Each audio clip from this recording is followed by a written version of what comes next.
Magandang umaga! At ngayon nga ay magpupunta tayo sa grocery at nayaya tayo ng kaibigan natin. Inuwian ko nga si Jax ng jam cookie. Ayan nga, napakasaya niya. Paano? Ang laki naman daw.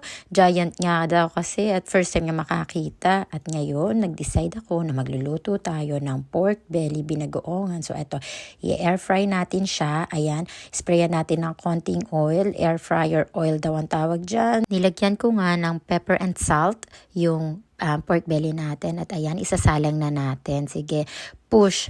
Ayan na, ito na yung itsura niya. So, babalik na rin natin siya. Medyo luto-luto na siya yung ibabaw. Pero, syempre, mas gusto natin yung crispy. So, babalik na rin na natin siya para yung kabilang side naman. Yan yung benefit ng may air fryer. Di ka na matatalamsikan. Pero, same lang halos yung pagkakaluto. Juicy pa rin siya.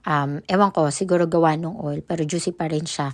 Hindi pa naman ako nagsisisi ngayon sa pagbili ko ng air fryer. Sabi nila, mahal daw. Pero comfort yan sa akin at ayoko ng talamsek, ayoko ng peklat at maarte tayo. Ayan na nga, isasalang na natin ulit para yung kabilang side naman. Ito, 15 minutes siya, then 180 degrees yung temperature niya.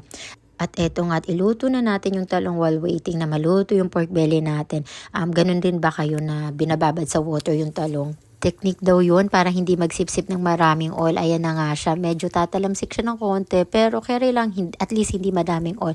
So, ayan na nga siya. Napagkasya natin sis malaki yung kawali natin. At dada! Ayan na yung pork belly natin. Napakasarap tingnan.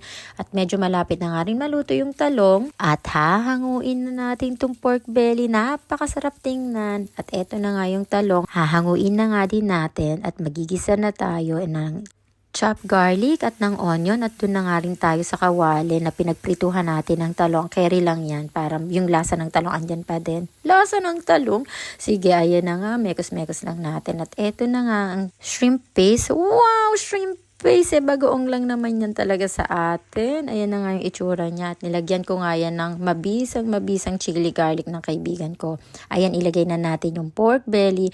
At tada! Konting minuto lang. Hapon na ulit.